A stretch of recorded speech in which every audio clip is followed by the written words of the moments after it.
Rasul Paulus berkata begini di dalam Filipi 3 ya.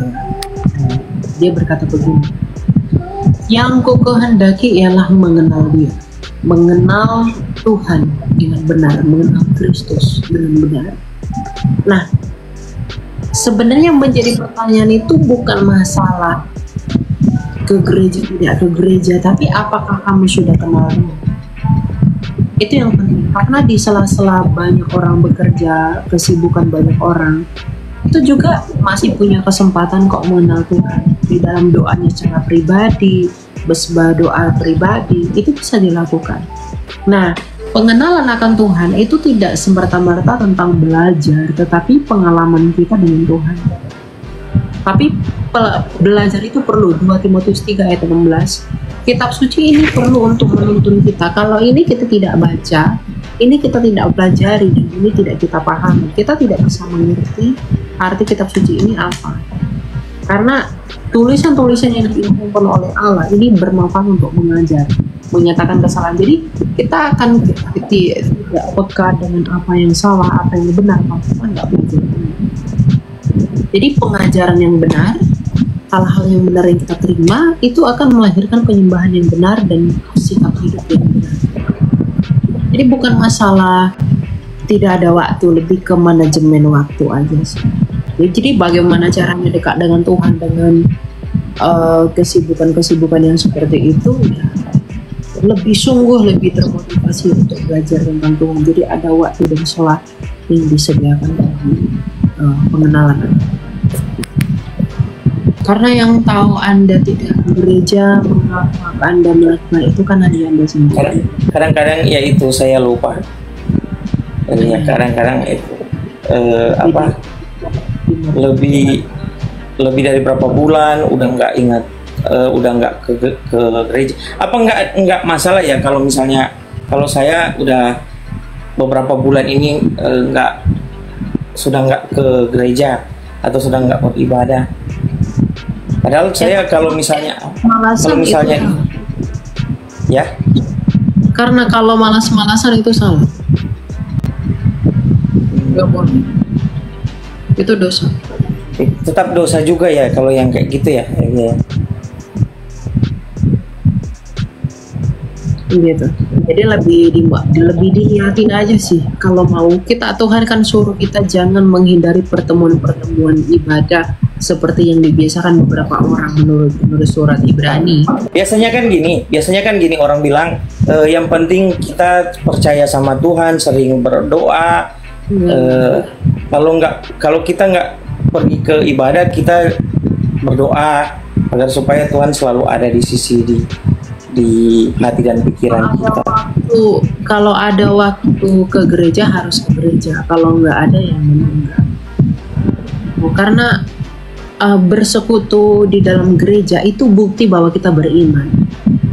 Jadi orang kamu berdoa saja tidak mau bersekutu, ya kamu tidak punya iman. Karena bukti iman itu yang mau bersekutu. Ibrani 10 ayat 2. Berarti dosa ya kalau saya nggak berarti ya dianggap berdosa kalau udah jarang ke rumah Tuhan Yesus. Nah, kalau karena malas-malasan ya itu dosa. Itu yang sih sebenarnya, cuma itu aja sih. Iya. Berarti terima kasih Elia. Salam, silakan Pak. Ya. Salam, selamat sore. Saya baru bergabung, terima kasih atas waktunya. Saya cuma ingin bertanya sih sebenarnya. Ya, silakan. Saya ini seorang Katolik. Saya seorang Katolik. Saya menikahi istri saya yang berimankan Kristen. Saya sekarang ini mana ya yang saya rasa iman saya sudah diberkati, disatukan di gereja Kristen, di gereja istri saya. Tapi sampai sekarang saya ini seperti masih dilema. Saya cuma mau bertanya, saya mau dibawa kemana? Seperti apa iman saya ini ya? Saya selalu bertanya di dalam hati saya. Saya tahu tidak ada perbedaan yang jauh dari Katolik dengan Kristen, tapi apakah saya betul-betul harus meniatkan dari hati saya ini untuk benar-benar ikut ajaran yang sekarang saya imani bersama istri saya itu, Kak? Ini solusinya seperti apa? Tolong Kak, di pencerahannya. Iya, itu tanyakan sama diri Anda sendiri, bukan ke saya. Bagi saya mau protes sama Katolik itu sama, nggak berbeda. Oke, siap. Tapi kalau Anda berkata bagaimana seharusnya, ya Anda yang harus tanyakan bagaimana seharusnya. Apakah keputusanmu untuk berpindah denominasi itu membuat kamu bertumbuh, atau bahkan sebenarnya yang membuat kamu tidak menerima itu apa? Saya tidak tahu itu. Jadi tanyakan kembali. Makanya sebelum menikah itu perlu pertimbangkan, Pak. Pertimbangkan matang-matang dampak pernikahan itu apa, bagaimana ke depannya, biar jangan seperti ini. Ya, kalau Anda salah langkah ambil keputusan, pernikahan Anda terancam. Bisa hilang damai sejahtera, bisa nggak akur dengan pasangan. Makanya sebelum menikah itu perlu didiskusikan dengan pasangan. Jadi jangan tanya saya. Kalau saya mau Anda convert ke Protestan, mau Anda being Catholic, ya enggak masalah bagi saya. Oke, siap. Oke, makasih. Gitu ya? Ya, makasih. Ya, semangat.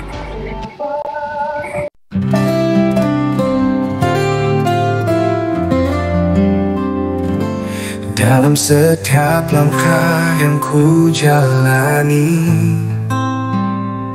ku cari wajah-Mu Tuhan yang sejati,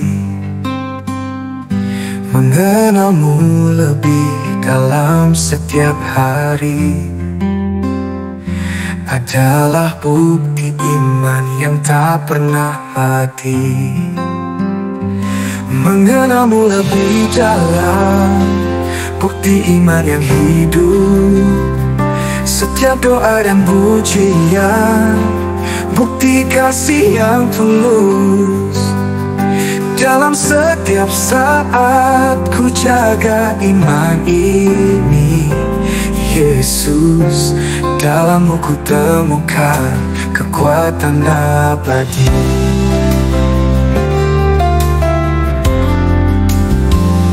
Di saat dunia mencoba menggoyahkan, ku pegang erat janji dan firman-Mu Tuhan.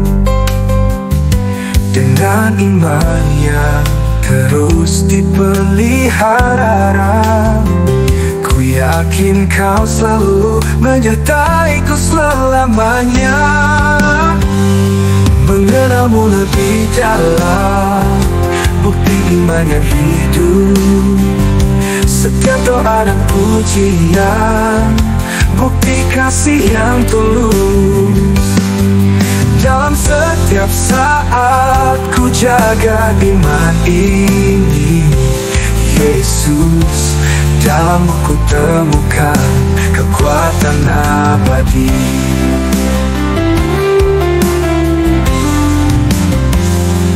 Kenal-Mu Tuhan adalah anugerah besar. Di dalam kasih-Mu hatiku selalu mekar. Dengan iman yang terus dibangun setiap hari, Kau lahirkan sukacita yang tak pernah berakhir. Mengenal-Mu lebih dalam, bukti iman yang hidup. Setiap doa dan pujian, bukti kasih yang tulus. setiap saat ku jaga iman ini.